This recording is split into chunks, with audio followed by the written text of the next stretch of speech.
হাতত লৈছে চাংচাৰী প্ৰেছ ক্লাবে। নতুনকৈ প্ৰেছ ক্লাব গঠন হৈছে আৰু চাংচাৰী মহাবিদ্যালয়ৰ ইতিহাস আছে। এই দুইটা সংগঠন বুলিয়ে কৈছো বা দুটা অনুষ্ঠানে আজি গ্ৰেড 3 বা গ্ৰেড 4 যি পৰীক্ষা যিবিলাকে পৰীক্ষা দিব চাংচাৰী শৰাইঘাট প্ৰেছ ক্লাবত আজি এক প্ৰশিক্ষণ শিবিৰ তেখেতসকলে আৰম্ভ কৰিছে। ইচ্ছাই ওলাই আহিছে। মোৰ চাংচাৰী প্ৰেছ ক্লাবলৈ মোৰ শুভেচ্ছা থাকিল, লগতে শৰাইঘাট মহাবিদ্যালয়লৈকেও শুভেচ্ছা থাকিল।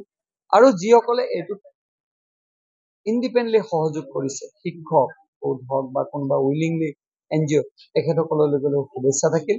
আৰু আমি আশা কৰিছো এনেকুৱা ধৰণৰ শিক্ষাই আমাৰ ল'ৰা ছোৱালীক একেবাৰে ভাল, খুব ভাল, আৰু একেবাৰে তাত কোনো আৰু ক'বলগীয়া নাই। এটকাও খৰচ কৰিব নালাগে চাকৰি দিয়াৰ ক্ষেত্ৰত। খালি মেধাৱী ভিত্তিত চাকৰি পাব।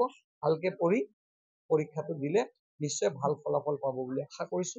এক সুন্দৰ পদক্ষেপ শৰাইঘাট মহাবিদ্যালয় আৰু চাংচাৰী প্ৰেছ ক্লাবে লৈছে। তেখেতসকললৈকে মোৰ আন্তৰিক শুভেচ্ছা। এটা ভাল ফলাফল হ'ব আমিও বিচাৰো। নিকা ভাৱমূৰ্তিৰে পৰীক্ষাৰ্থীসকলে পৰীক্ষাত উত্তীৰ্ণ হওক। মুখ্যমন্ত্ৰী ইতিমধ্যে কৈছে যে নকল ঘৰুতাৰ ওপৰত আইনী ব্যৱস্থা হ'ব। সেইকাৰণে মই ভাবো যে এইটো এটা সমাজৰ কাৰণে এক বাৰ্তা, আৰু এই বাৰ্তাই এক উদাহৰণ হিচাপে ল'ব বুলি